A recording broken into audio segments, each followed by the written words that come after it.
আবার কি পুনরায় 24 লাখ ছেলে পরীক্ষায় বসবে? এত অনিয়মের পরেও সুপ্রিম কোর্টের রায় ছাত্রদের পক্ষে আসবে? এতদিন তো হয়ে গেল, 10 দিন 11 দিন হয়ে গেল, অনেক অনিয়মের খবর মিডিয়ায় এসেছে, সেগুলো নিয়ে আজকে আলোচনায় আমি যাব না। এখন কোর্টে বিচারাধীন সুপ্রিম কোর্টের উপর আমরা ভরসা অবশ্যই রাখব, এটাই রাখার নিয়ম। কোর্ট যা বলবে আমরা মেনে নেব। কোর্টে সমস্ত ডকুমেন্টসগুলো জমা পড়েছে। কোর্ট বলেছে, সুপ্রিম কোর্ট বলেছে 8 তারিখে আমরা এর রায় দেওয়ার চেষ্টা করব। এবং যেসব অনিয়মের খবরগুলো বেরিয়েছে সকলেই জানো, সেগুলো আমি আজকে আলোচনা করছি না। একটি ছাত্র এই ডাক্তারি পরীক্ষায় পাশ করতে গেলে তাকে কিভাবে লড়াই করতে হবে সেই জানে।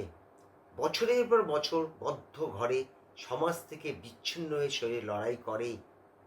আমাদের দেশে বর্তমানে 1,10,000 সিট আছে, তার মধ্যে 56,000 মতন সরকারি। এই 56,000 নেওয়ার জন্য 24 লক্ষ ছাত্র বসে, অর্থাৎ প্রায় 50 জনের মধ্যে একজন সেই সুযোগটা পাবে সরকারিতে। প্রায় 50 জন ছাত্র পিছু একজন হবে অল ইন্ডিয়া ক্যালকুলেশন করলে। এবং কেউ 2 বছর, কেউ 3 বছর, 5 বছর, 7 বছর, 8 বছরও দেখা গেছে পরিশ্রম করে এই ডাক্তারি সিটটা নেওয়ার জন্য। সরকারি কেন, বেসরকারিতে লক্ষ লক্ষ টাকা দেওয়ার মতন বা কোটি টাকা বলাই ঠিক হবে, সকলের পক্ষে সম্ভব নয়। বর্তমানে যা দাঁড়িয়েছে, একটা ডাক্তার হতে গেলে দিনের পর দিন যেইভাবে কম্পিটিশন বাড়ছে, ছাত্র যেভাবে বাড়ছে, সেরকমভাবে সিট বাড়ছে না, তার একটা প্রেশারও আছে। এইবার একটু স্ক্রিনের দিকে তাকাও, তাহলে তুমি অনেকটা বুঝতে পারবে। 21 সালে 600 পেয়েছিল 19,200 জন, যার শতকরা হিসাব হলো 1.2, এবং 22 সালে 1.2, 23 সালে 1.44। এই পর্যন্ত মোটামুটি ঠিক ছিল এবং একটা অ্যাভারেজ মেনটেন করছিল। এইবার যত বিপত্তি ঘটে, এই 24 সালে একবারে 3.45 ছাত্র হয়। অর্থাৎ প্রথমে হলো 19,200, তারপরে 21,200, তারপরে 29,300, একটা স্বাভাবিক নিয়মে বাড়ছিল। এবং তার সঙ্গে সঙ্গে প্রতি বছর ছাত্র কিন্তু 1.5-2 লাখ 2.5 লাখ করে বাড়ছিল। এই বছরও সেই 2,95,000 বাড়লো। বাড়ার প্রবণতা ট্রেন্ড কিন্তু একই, কিন্তু একবারে 51,600 নম্বর বেড়ে গেল। 51,000, এটা কি একটা জিজ্ঞাসা চিহ্ন বড় দাঁড় করায় না মনের মধ্যে? এই 51,000 ছাত্র কি করে বাড়লো? তাহলে লাস্ট 3 বছর এমনভাবে বাড়েনি, একই ছিল, 1.2, 1.2, 1.44, মোটামুটি একের ঘরে ছিল। এবার শতকরা প্রায় 2-2-এরও বেশি পার্সেন্টেজ বেড়ে গেল। সন্দেহ জাগে তো মনে? একবারে 80,500 মতন 600 বেড়ে গেল একবারে।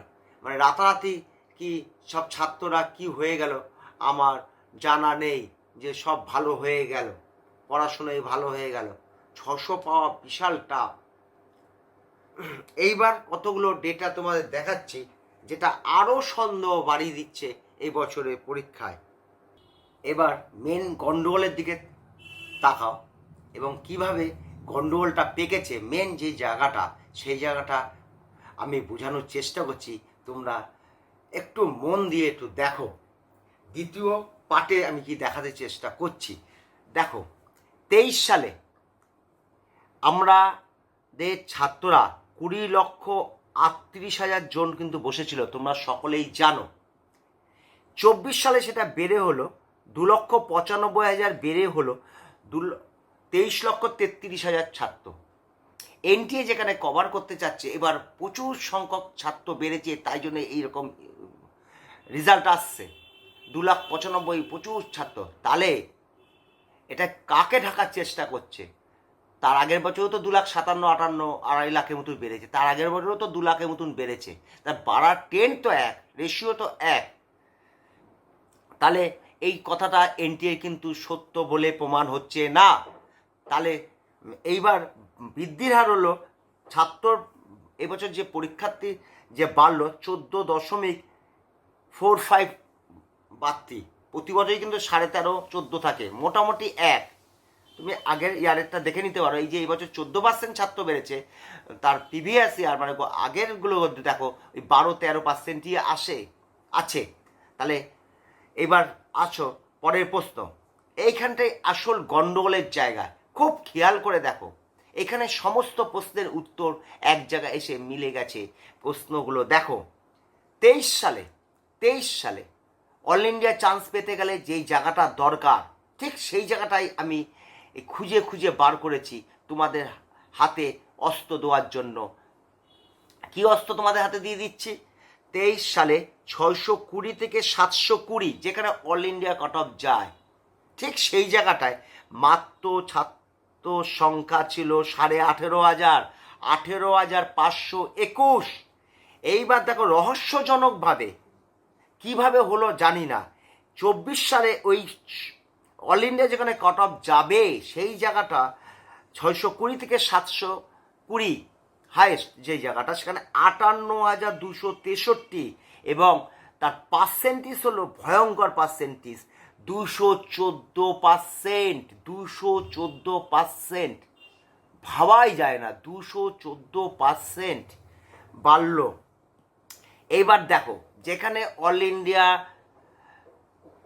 চান্স পাওয়া যায় না, যে নম্বরটা পেলে অল ইন্ডিয়া তুমি যেতে পারবে না, যে নম্বরটা তুমি পেলে 24 সালে দাঁড়িয়ে, এবং 2-4টে রাজ্য আছে সেখানে তুমি রাজ্যের স্তরে ভর্তি হতে পারবে, সেখানে কিন্তু এত গন্ডগোল নেই, সেখানে আবার নিচে নেমে আসলো। কিন্তু গন্ডগোল তো আছেই। কি আছে এবার দেখো, 520 থেকে 620 যেটা বলছিলাম, গতবার পেয়েছিল 73,001 জন। 23 সালে 520 থেকে 620, অল ইন্ডিয়াতে যাওয়া যাবে না বললামই কিছুক্ষণ আগে, সেখানে ছাত্রর সংখ্যা ছিল 73,000, এবার হলো 1,02,460। ছাত্র বৃদ্ধির হার হলো 40%, এটাও অস্বাভাবিক। যেখানে 14-15% বাড়ার কথা সেখানে হলো 40%। এই জায়গাটা খেয়াল করো, 40% ছাত্র বাড়ল। এইবার আসো, যদি এই 40%টাকে আমি এই বারটাকেই ধরে নিই, এখানে কিন্তু লোভের জায়গা নয়, এই নম্বরটা পেলে কিন্তু অল ইন্ডিয়ায় যাওয়া যায় না, তাহলে এটা স্বাভাবিক ব্যাপার, এখানে দুর্নীতি হওয়ার সম্ভাবনাটা খুবই কম। সেই রেশিওটা যদি নিই, 40% যদি আমি নিই, এই 18,000-এর মধ্যে আমি যদি ঢুকাই, তাহলে দেখা যাচ্ছে, এই দেখো নিচের লাইনে আমি লিখেছি, এই দেখো 18,500 গতবার ছিল, সেটা যদি 40% বাড়ত স্বাভাবিক নিয়মে, তাহলে কিন্তু এই 26,000-এর মতন হতো, 25,994। তাহলে বুঝতে পেরেছ, যেখানে 25,000 মানে 26,000, 25,994, 26,000 কথা ছিল, সেখানে হয়ে গেল 58,000। এখানে আমি মাইনাস করে দেখালাম এই 32,000 কোথা থেকে আসলো। তাহলে কি আমি প্রশ্ন করতে পারি যে 620 থেকে 720, যেখানে ছাত্রদের সংখ্যা খুবই কম থাকে, যেখানে নিচের দিকে এক একটা নম্বরে প্রায় 700-800 স্বাভাবিক নিয়মে, গত বছরের নিয়মে বলছিলাম 700, উপরের দিকে যেখানে থাকে 500 করে থাকতো, এই 620, 30, 40-এর জায়গায় 650 উপরে যেখানে 400 মতন থাকতো, সেইখানে ছাত্রদের 200%, 214% বৃদ্ধি। এটা কেমন একটা প্রশ্ন দাঁড়াচ্ছে না? এনটিএ বলছে পড়াশোনা খুব ভালো করেছে, ওই কথা ছিল এই পড়াশোনা ভালো করেছে, নিচের দিকে অতটা নয়, কারণ ওই নম্বরটা পেলে তো আর অল ইন্ডিয়ায় যাওয়া যাবে না। তাহলে কিন্তু তাহলে এই 32,000 এক্সট্রা হলো। এইবার আমি আর একটা জিনিস তোমাদের হিসাব করে তোমাকে দেখাচ্ছি।